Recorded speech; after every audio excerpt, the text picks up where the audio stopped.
Hey everybody, welcome to The Well. This is the show where we do what you do, and we're going to take you on that journey to see how we've developed our financial advisory practice as digital marketers turned financial advisors. All right, welcome back. Episode number 6 in our series, the seminar replay of The Well. That's right. And today I'm coming to you injured. I have an eyeball injury, so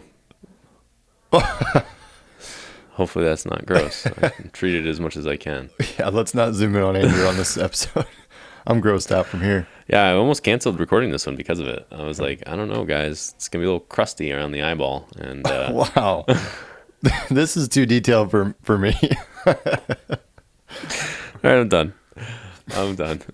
So on that note, we're in February. Yeah, February 2023. So this is, again, for those of you just joining us, we're, for the most part, going to recount our seminars as they happen or after they've happened, not as they happened. We're going to catch up and lessons learned and some valuable insights that we've picked up along the way from both advisors that we work with all around the country and just kind of going through the school of hard knocks, as it were. So, yeah, we've already recounted our last 4. Yep. Our last 4 campaigns. So we've done, let's see, We've done 2.96 in production to this point. Yep. Throughout our first 4 campaigns. And then we're hitting 2023 hard. In the last episode, we talked about kind of the vision for this year, really amping everything up. Now we've kind of seen a little bit of light at the end of the tunnel as far as like, you know, at first it was kind of a side, let's flirt around with it. Now we're thinking, no, we could build a business now around this. So we have RA marketing, and now we have the producer side. And so we've amped it up. So this is our second campaign of 2023. We're going back to a known venue, which we always suggest, have 3, 4, 5 different locations around your city, preferably that you can travel to, maybe, 20 miles apart each one or something like that, if possible. Yeah. That way you can circle around through those venues. But for this episode, this is a venue we frequent probably the most. Yeah, it's definitely our favorite. Yeah. It's actually the first one we went to. Yep. And this will be I think, if I'm remembering correctly, this is the 3rd time we were there. Yes. In February. Like we went in October, and then we did it again in December, and then we did it again in February. Yep. This is our first time though in the new room at this venue. That's right. Yeah. Because prior to this, we had done it. This place I think has 3 event spaces. Maybe it's 2. I think it's 2 in this one. And there's one that's upstairs, which we really like, but we'd gotten some negative feedback on the stairs because there isn't an elevator. It's probably like 20, 25 stairs. I mean, it's substantial. It's not nothing. Yeah. If you have a hard time with stairs, you look at that and you're like, come on, guys. Yep. We had a couple people say, hey, you should have planned better. You should have. Yeah. Like, okay. You're marketing to seniors. You should not do these with stairs. And it's like, yeah, I get it. But yeah. It's also saved us a few times. It has saved us a few times. I mean, there's been some that didn't want to go up the stairs. But probably okay because they didn't want the presentation. Right. They weren't there for anything even remotely close to what we were doing. So, right. Yeah. So this one's downstairs, so they just walk straight through. But it's with a really friendly staff. Actually, we got to know what's that dude's name? Alex, I think. Alex, with the shoes. Yeah. Great guy. Alex is a really good guy. He's young. He's hungry. Yep. He's so good at interacting with the clients that come in when they're being a little bit difficult, because sometimes they can be. Yep. He's really professional and handles their objections really well, and I think has a lot of promise in his future for sure. But I always say people that waited tables can do just about anything, because if you can wait tables well, man, you can do just about anything, because you put up with a lot of nonsense. Put up with a lot of it. And it's hard work too. He's hustling, and what I really like too is he hustles for the people, but also for us. Like, sometimes the staff only cares about the plates being delivered, which, at the end of the day, you're delivering food. Okay. But for us, like our timeline isn't always perfect, because if people are late, we don't start right on time, or, if I talk about a certain story longer than I normally do, Andrew, so we're making adjustments dynamically through the presentation. So it's nice when we have a staff member who kind of is in tune to that and understands that, and then works around that with the kitchen. And we've had it sometimes where they're like, we are delivering food and I don't care, right? If you're in the middle of talking or not, we're coming in. He doesn't do that. He's a hustler. He's a good dude. Yeah. I really appreciate him. Alex, if you ever see this, you're the best staff that we've dealt with at that particular venue, at any venue. And we ask for him by name now when we book that place, because he's a solid guy. Yep. And anyway, Good dude. And that's if you find a staff person at a restaurant that you like, you can do that. Yeah, tip them well, take care of them well. Yeah. Richie gets always frustrated with me because I overtip. Having waited tables, I know how brutal that job can be, and usually gratuity is built into the bill, and I'm always tipping on top of that because of. See, okay, side conversation. Sidebar. Here we go. I love tipping. I have no problem tipping, and I like to tip like generously to people. Right. But I do tip based on like experience for sure.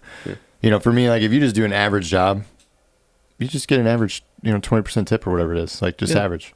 I mean, if you like come and you make an experience or it's fun or, whatever it is, I don't know. Yeah, absolutely. I'll go more. Yeah. But sometimes it'll be like an average or below average performance. And Andrew will be like, let's throw 40% in.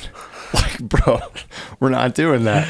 I've gotten better. I've gotten better. Yeah, I've gotten better. He's gotten better. So talk to me about this one. We're going to do 2 lunches. And I think that was one of your ideas. I mean, it's a culmination of what we've seen to this point, but talk to us about the lunches. Yeah. So we've done up to this point, all lunches and dinners, on the same day. So we do a lunch and then we do a dinner on the same day.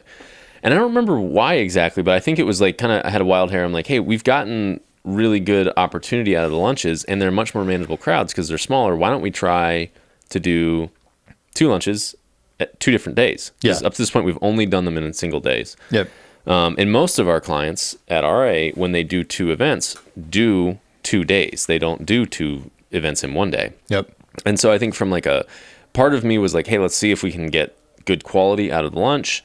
Let's see what it's like to be even more closely like in our advisor's shoes where they're doing it in 2 different days instead of all in one day.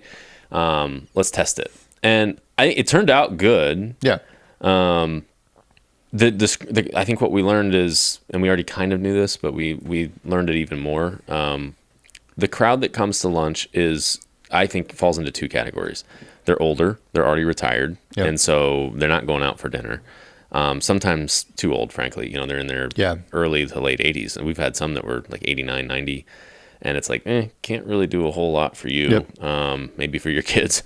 And then the other segment of the audience that comes oftentimes are like business owners or people that are high enough up in their organization that they can dictate their schedule a little bit more freely. Yep. And they would just rather, take 2 hours for lunch and go to this thing rather than, do it at night. Right. They have things that they like to do in the evening. So I think it's kind of a weird breakdown because it's some younger people that are kind of more affluent because they're business owners or high up in their company, or it's really old people. And there's not a lot of that kind of still working, almost retired folks that we typically see at dinner. Yeah, that's definitely accurate. I would say it the exact same way. I would say 2 lunches, we typically have maybe a few less people in the room than at dinner. You might have already said that, but it's like that we're okay with that because the quality seems good. It's like a different feel. Dinner is almost a little more formal, where lunch is almost a little more relaxed. So we can, I end up having conversations sort of one-on-one with people more at lunch than I think I do at dinner. Yeah. I'm getting to know them. Also, the benefit, obviously, is lunches are cheaper. Yeah, much cheaper. Than at dinner. Yeah, it's like I think our typical lunch plate is probably around $26 a plate. Yeah, maybe. It might be. I think it starts at 18 if we throw in the salad or dessert. It's 24 or something. It's not that expensive. It's pretty cheap. And then dinners were usually in the 40s per plate, if not more. So good, price per attendee for us. Good location for both of us. Good staff. So, the only thing that did kind of suck is we had to tear down twice. You have to set up twice and you have to tear down twice. Yep. I think that's one of the things we fell into, not really planning on it, but when we started doing the 2 in 1 day thing, that was a really nice benefit. Yep. There's 2 nice benefits to that we've already talked about, but setting up and tearing down just one time and then a single day minimum is really nice. This restaurant did allow us to split the minimum for the over the 2 days, that's just a good relationship thing. That's exactly right. That wasn't because that was their policy. That was just a good relationship thing. And I think they even let us leave like the speaker and the screen and stuff, because they didn't have any events the next day or something like that. But at any rate, that was a pain. Kind of mentally ramping up twice too, I think, is another challenge. Especially early on, we're still trying to, we're still finding our flow. Like we're still going through the presentation, and we've given essentially the same presentation at this point. We've made a couple of changes, but we're still trying to find that that tone and that pace, so for sure, like setting up and getting mentally ready for these 2 days you're right. It's a little bit more. Now I'll say when we do 2 in one day, I mean, I'm tired that night. Like I'm exhausted. We've talked about that before. Like I'm ready to, after the first one, we always come to the office. If we do a lunch and a dinner the same day, we do the lunch and then we'll just find a dark place and just like have coffee. I don't want to talk to anybody. I just want to chill, kind of reset, and then get ready for dinner and do dinner. Yep. So it was nice because it didn't have to have that like reset in the middle of the day like I typically do, but there is like a 2-day period versus the one. So right, and it's weird too because now that we've done it, this was our 4th run at it, right? And we kind of knew what to expect going into it, and then it just kind of changed on us, and it was like, I feel like I should be doing something else, but you're done for the day. It's over, that's right. Remember that. You said something, and I want to kind of circle back to it about sitting with people at the lunch, because it is usually a smaller room. That's something that really Hannah and Crystal have really pushed for that, and I think it's been helpful. When they're there, and they're most of the time, at least one of them is there. We try to have them both there. As folks are coming in, I think they're both pretty good at identifying, hey, this is an individual that would probably, have some assets, maybe would want to work with you guys, and they'll spend time with them and very intentionally spend time with them. And then when food is served, they'll go down and sit and eat with them. And that's kind of forced Richy and I out of our shells a little bit to do the same thing. And I think we've gotten several opportunities. I wouldn't say clients yet, maybe we have, but we've gotten several opportunities at some whales of clients because of that. And I think that's something really valuable, that if you're there eating, you might as well interact with these potential prospects while they're eating. Because, we always talk about breaking bread with people. Yep. That's what you're doing. You're kind of sitting down and just sharing a meal with them. Yeah, and so I have a couple of thoughts on that. I think we're at the end of the day, this is a business. We're running a business where we want to help people first, but in helping people, you make some money. Great. So you are looking in the room to try to find opportunities. But we are in the business of helping people. If somebody just needs a Social Security optimization report, we will absolutely help them with that and deliver it. That's fine. We're not turning anybody away. I want to help people at the end of the day. So you have to be careful with that in the room, because you don't want it to come across as like just, trying to snipe the people that you think have money, because people see that. They notice it. They recognize it. So you need to be friendly and opening to everybody. So I noticed that. The other thing for me, it part of the strategy of kind of mingling and going in is we've had a couple of times where somebody at the table will bring up another advisor or like a competitor that's down the street from us, and they'll say, I just went to their seminar last night and this and that and this. And now like 4 or 5 people just got contaminated. Right. So if we are kind of out in there talking to people, that it diverts that problem a little bit better too. For me, like naturally, I want to give my presentation and I want to go to my own place, eat my dinner, like say goodbye to everybody, get appointments, say goodbye to everybody. But yeah, when Hannah's there, for sure, she's like, get your butt out there, say hey to people, introduce yourself. So I try to like just hit everybody, before they get there. I always walk around the room. I touch every chair, kind of like just my mental warm up for the night, just getting ready for everything to happen. And then when the seats are filled and they're there, kind of the same thing, just work around the room, say hey to everybody. So I don't know really how I feel about eating with them yet. I'm still figuring that out in my head, because it feels sometimes it feels a little like icky to me. Like I'm picking somebody I want to eat with. Yeah. I don't know if you ever feel that way. Absolutely feel that way. So for me, it almost goes against like how I'm feeling. So I don't necessarily eat with them now. I'm still working through that, but just being friendly and talking to everybody, and definitely, put attention on people that are interested in meeting with you, and especially after the appointments come in, who is scheduled with you now. So go to those people at least at the minimum and say, hey, what's up to them? Right. Yeah. I think there's value to it. It is definitely an awkward feeling though. Yeah, it can be. I don't love it. I think it is valuable. And then, like you said, the last point you made about handling the people that are they're not there to poison the room, but they can poison a table by accident. Even inadvertently. Yep. But they feel a lot less. There's a lot less likely to happen. When you're sitting there, because they're not going to bring your competitor out. Right. Yeah. They're not that brazen usually. Yeah. We've had a couple guys even say, after our presentation over the meal, they'll be like, oh, they're talking about a fixed index annuity in their presentation. Most of the room doesn't know what a fixed index annuity is. Right. But every now and then you'll have somebody who does or thinks they do, I should say, Right. and they have whatever thoughts they have on it, and they'll start contaminating is the right word. Let's contaminate that area, and you don't want that. Right. Stay away from that. So, be active if you're sitting there. Hopefully, at your seminar, it's not just you, Right. and you've got at least 2, 3, 4 people with you, and then you're able to do that, and it's much easier than if you were alone. Yeah. Yeah. Let's go over some stats on this bad boy. Yep. So this was, again, we're in February. We did 2 lunches. Our total investment was $62.16. Okay. That was for the marketing and the food and all that stuff. And if you're tracking, that's about it's about 2,000 less than our average that we've usually spent on these events. You could keep this in the video. That was hilarious. Showing us our time, but it only said minutes. There was no number there. For those of you who don't know, we leverage the services of Ethan Hardwick Media. Or, Oh, yeah. I don't know how he brands himself. Videos by E. If you're on Instagram, If you need a video guy, hit us up. yeah, he's a solid dude. He's our producer. He won't tell you how much time you have left, but he's a smiling face. So. Oh, man. All right. So what were we?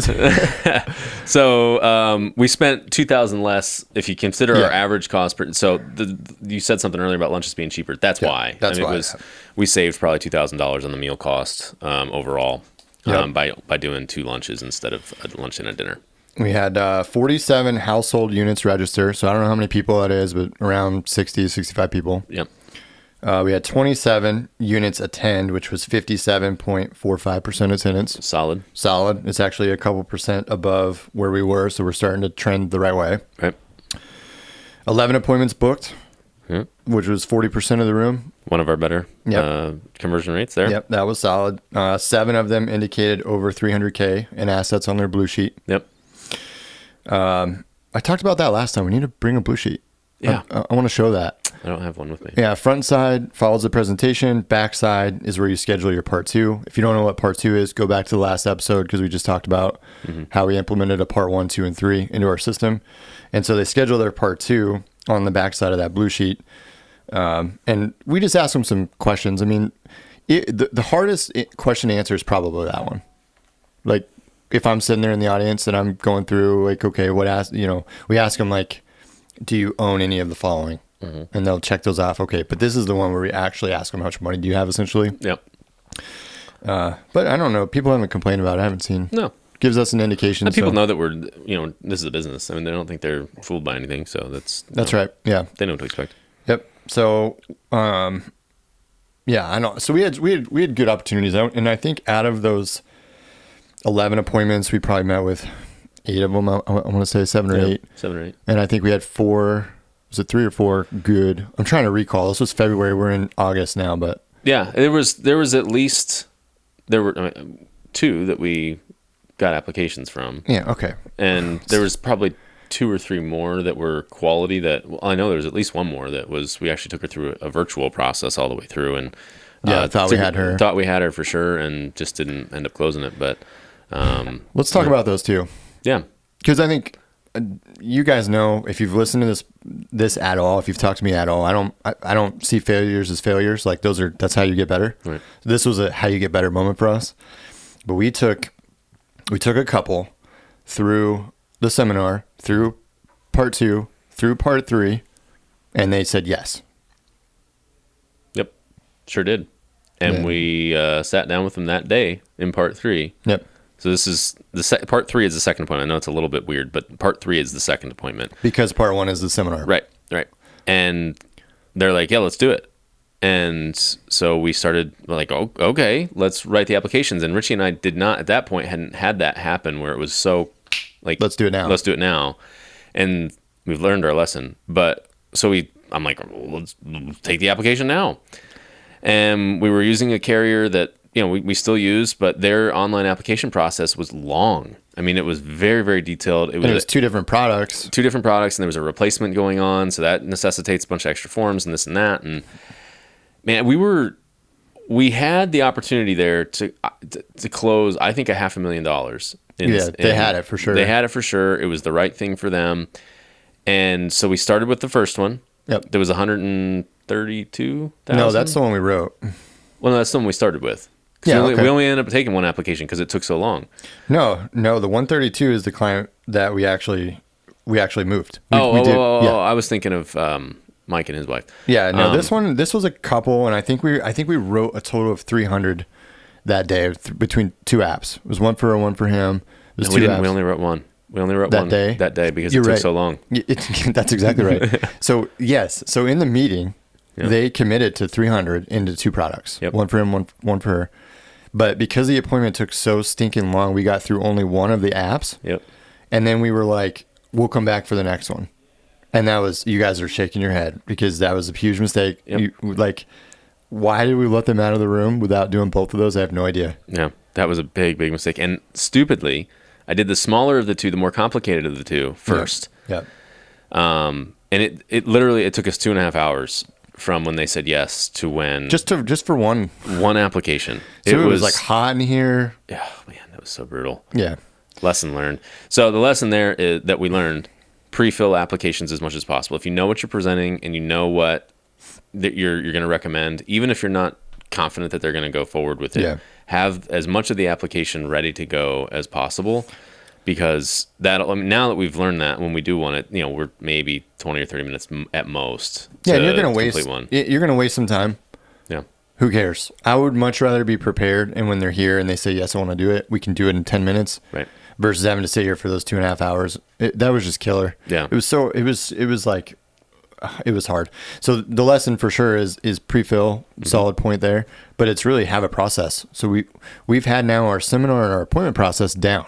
Right. We didn't have paperwork process down at all. Right. And that was a $300,000 mistake. Yep, absolutely it was, because we didn't take the second app. Yep. And then I don't think it was because of us. Ultimately, what happened, it was a replacement. I hadn't done adequate research on the product that we were replacing, and so I didn't realize that there was a negative MVA in the situation. And so the surrender was relatively small, but the MVA made the situation not as desirable. It was still positive. It was still the right recommendation for them, but we didn't look good when they came back and said, hey, such and thus company that we were trying to replace, let me know that we have this negative MVA. I don't really know what that means. And I hadn't explained it because I didn't realize it was on there. And so I didn't do adequate research prior to that appointment on what they currently had to know that. Because if I had handled that objection before it was an objection, I probably wouldn't have had a problem. But at any rate, they said, hey, let's just wait until December when the MVA and the surrender is gone. Because then, the product that you're recommending with this bonus and this and that will just be that much better. Yeah. And so they withdrew the application at that point, and they said, hey, we're going to come back and do the other one still. But then we tried to get, try to text and call, and I think we sent brownies. Yeah, we definitely did. Yeah. So, and I don't know if we've mentioned that on this yet or not, but after that part 3, where we recommend what we're recommending and they give us a verbal yes, or actually, it's usually when we fill out the paperwork. Yeah. Once that paperwork is submitted, we go in to Fairy Tale Brownies and we order a thing of 24 brownies or 36. I don't remember the count. And we just, as a thank you, thanks for letting us be a part of your retirement. Here's something sweet. So we sent those out to them. We did all of that, and it just didn't get it. But that was our fault. We didn't have a process. Yep. Now, light at the end of the tunnel, we've already given it away. We did also take another prospect through the same process. Only, I think it was like a day or two later after this one. So we learned our lesson. We were able to appointment close her, and that was $132K. Yep. Yeah.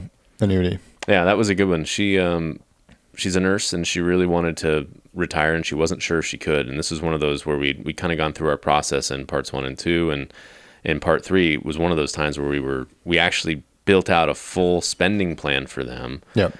And showed her that she could retire based on the pension that she had, the Social Security that they both had coming in, and the accounts that she had saved. It was one of those really hey, we know we're doing the right thing, but this is one of those moments where really, hey, we really feel like we're it was emotionally and by the numbers. It's like this person is in a much better place because of what we're doing.